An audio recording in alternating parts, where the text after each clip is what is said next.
ಸರ್ಕಾರದ ಅಮಾನತು ಆದೇಶವನ್ನು ರದ್ದುಪಡಿಸಿ ಕರ್ನಾಟಕ ರಾಜ್ಯ ಆಡಳಿತ ನ್ಯಾಯಮಂಡಳಿ ಕಲಬುರಗಿ ಪೀಠದ ಆದೇಶದನ್ವಯ ಮತ್ತು ನೊಂದ ದಲಿತ ಅಧಿಕಾರಿಗೆ ಸಹಸ್ಥಳೀಯ ವೃಂದದಂತ 371 ಅನ್ವಯ ಸಹಾಯಕ ನಿರ್ದೇಶಕರ ಹುದ್ದೆಯಿಂದ ಉಪನಿರ್ದೇಶಕರ ಹುದ್ದೆಗೆ ಪದೋನ್ನತಿ ನೀಡಿ ಅನ್ಯಾಯವನ್ನು ಸರಿಪಡಿಸಿ ನ್ಯಾಯ ಒದಗಿಸಿಕೊಡಬೇಕೆಂದು ಭೀಮಾ ಆರ್ಮಿ ಭಾರತ ಏಕತಾ ಮಿಷನ್ ಕರ್ನಾಟಕ ರಾಜ್ಯ ಘಟಕದ ವತಿಯಿಂದ ಮಾಧ್ಯಮದ ಮುಂದೆ ತಿಳಿಸಿದ್ದಾರೆ. Bureau report Chandrashekhar, Kalaburagi. ನಾನು ಎಸ್ ತಾವಡೆ ಭೀಮ್ ಆರ್ಮಿಯ ರಾಜ್ಯಾಧ್ಯಕ್ಷ. ಕಲಬುರಗಿಯಲ್ಲಿ ಯುವ ಸಬಲೀಕರಣ ಮತ್ತು ಕ್ರೀಡಾ ಇಲಾಖೆಯ ಡಿವೈಎಸ್ಒ ಆದಂಥ ಅಮೃತ್ ಅಸ್ತಿಗಿ ಅವರನ್ನು ಅಮಾನತುಗೊಳಿಸೋದಕ್ಕಾಗಿ ಮತ್ತು ಟ್ರಾನ್ಸ್ಫರ್ ಮಾಡೋದಕ್ಕಾಗಿ ನಾವು ಖಂಡಿಸ್ತಾ ಇದ್ದೀವಿ. ನಾವು DC ಮೇಡಮ್ ಅವರಿಗೆ ಒಂದೇ ಹೇಳೋದೇನಂತಂದರೆ, ಅವ್ರು ಏನೇ ತಪ್ಪು ಮಾಡಿದರೂ ಕೂಡ ಅದನ್ನು ಪರಿಶೀಲನೆ ಮಾಡಬೇಕು.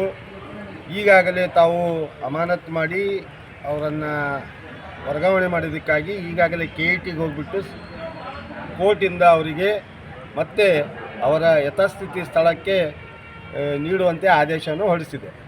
ಅದಕ್ಕಾಗಿ ನಾವು DC ಮೇಡಮ್ ಅವರಿಗಾಗಲಿ ಸರ್ಕಾರಕ್ಕೆ ಏನೀಗ ಆಪ್ತ ಕಾರ್ಯದರ್ಶಿಗಳೇನು ಅವರಿಗೆ ಸಸ್ಪೆಂಡ್ ಆರ್ಡರನ್ನು ಕಳಿಸಿದ್ದಾರೆ, ಅವರಿಗೂ ಕೂಡ ನಾವೇನು ಒತ್ತಾಯಿಸ್ತಾ ಇದ್ದೀವಿ ಅಂತಂದರೆ, ಅವ್ರಿಗೆ ಏನಿದೆ ಪರಿಶೀಲನೆ ಮಾಡಿ, ಏನೂ ಇಲ್ಲದೆ ಅವರಿಗೆ ಹರೆಸ್ಮೆಂಟ್ ಮಾಡ್ತಕ್ಕಂಥ ಒಬ್ಬ ದಲಿತ ಆಫೀಸರ್ ಮೇಲೆ ಈ ಒತ್ತಾಯ ಮಾಡ್ತಕ್ಕಂಥ ತಪ್ಪಾಗುತ್ತೆ ಅಂಥೇಳಿ ಅವರನ್ನು ನ್ಯಾಯ ದೊರಕಿಸ್ಕೊಡ್ಬೇಕು. ಅವರು ಯಾವ ಸ್ಥಿತಿಯಲ್ಲಿದ್ದಾರೆ, ಯಾವ ಕೆಲಸದಲ್ಲಿದ್ದಾರೆ, ಅದೇ ಕೆಲಸಕ್ಕೆ ಮುಂದುವರಿಯಂತೆ ತಾವೆಲ್ಲರೂ ಇದಕ್ಕೆ ಪರಿಶೀಲನೆ ಮಾಡಿ ಅವರನ್ನು ಆ ಸ್ಥಳಕ್ಕೆ ವರ್ಗಾವಣೆ ಮಾಡಬೇಕಾಗಿ ನಾನು ಇಲ್ಲ. ಅವರಿಗೆ ಕೋರ್ಟಿಂದ 16ನೇ ತಾರೀಕಿನ ಅವರಿಗೆ ಆಲ್ರೆಡಿ ಅವರು ಯಥಾಸ್ಥಿತಿ ಇದರಲ್ಲಿ ನೌಕರಿ ಮಾಡ್ತಾಯಿದ್ರು, ಡಿಸ್ಟ್ರಿಕ್ಟ್ ಯೂತ್ ಸರ್ವಿಸ್ ಆಫೀಸ್ ಕಲಬುರಗಿಯಲ್ಲಿ. ಅದೇ ಸ್ಥಳಕ್ಕೆ ಅವರು ಹೋಗ್ಬಿಟ್ಟು ಜಾಯಿನ್ ಆಗೋಕ್ಕೆ ಆದೇಶ ಹೊರಡಿಸ್ತಾರೆ.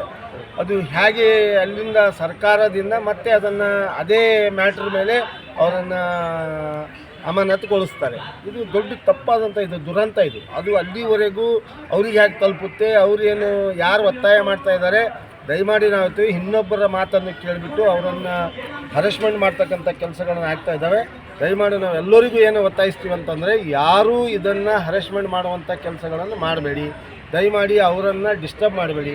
ದಯಮಾಡಿ ಅವರನ್ನು ಎಲ್ಲಿ ಅವರ ಸ್ಥಳವನ್ನು ನೇಮಕ ಕೋರ್ಟಿಂದ ಆದೇಶ ಮಾಡಿದಾರೋ ಅದೇ ಅವರ ಕೆಲಸಕ್ಕೆ ಜಾಯಿನ್ ಆಗುವಂತೆ ತಾವೆಲ್ಲರೂ ಸಪೋರ್ಟ್ಗಾಗಿ ವರ್ಗಾವಣೆ. ಅದು ಯಾಕಂತಂದರೆ ಎಂಪ್ಲಾಯೀಸ್ ಪೇಮೆಂಟ್ ಮಾಡಿಲ್ಲ ಅಂತೇಳ್ಬಿಟ್ಟು ಅವರು ಚೀಫ್ ಸೆಕ್ರೆಟ್ರಿ ಕೊಟ್ಟಿರ್ತಾರೆ. ಚೀಫ್ ಸೆಕ್ರೆಟ್ರಿ ಅವರು ಅವ್ರ ಪೇಮೆಂಟ್ ಅವ್ರು ಮಾಡಬೇಕು. ಅವ್ರ ಕೈಯಲ್ಲಿ ಏನಿಲ್ಲವಲ್ಲ. ಈಗ ಆಯ್ತಪ್ಪ, ಡಿಸ್ಟ್ರಿಕ್ಟ್ ಯೂತ್ ಸರ್ವಿಸ್ ಆಫೀಸರಿಗೆ ಪವರ್ ಕೊಟ್ಟಿದ್ರು ಅಂದರೆ ನೀವೇ ಪೇಮೆಂಟ್ ಮಾಡಿ ಅಂತಂದ್ರೆ ಅವ್ರು ಖಜಾಂಚಿಯಿಂದ ತೆಗೆದುಕೊಡ್ತಿದ್ರು. ಅವ್ರು ಏನೇ ಮಾಡಬೇಕಾದ್ರೂ ಚೀಫ್ ಸೆಕ್ರೆಟ್ರಿ ಅವ್ರ ಕೈಯಲ್ಲಿ ಇರುತ್ತೆ. ಅವ್ರು ಚೀಫ್ ಸೆಕ್ರೆಟ್ರಿ ಅವ್ರು ಏನು ಅದನ್ನು ಆದೇಶ ಕೊಡ್ತಾರೆ ಅದ್ರ ಪ್ರಕಾರ ಯುವ ಸಬಲೀಕರಣ ಮತ್ತು ಕ್ರೀಡಾ ಇಲಾಖೆ ಅಧಿಕಾರಿಗಳು ನಡ್ಕೊತಾರೆ. ಇಷ್ಟೇ ಆಗುತ್ತೆ.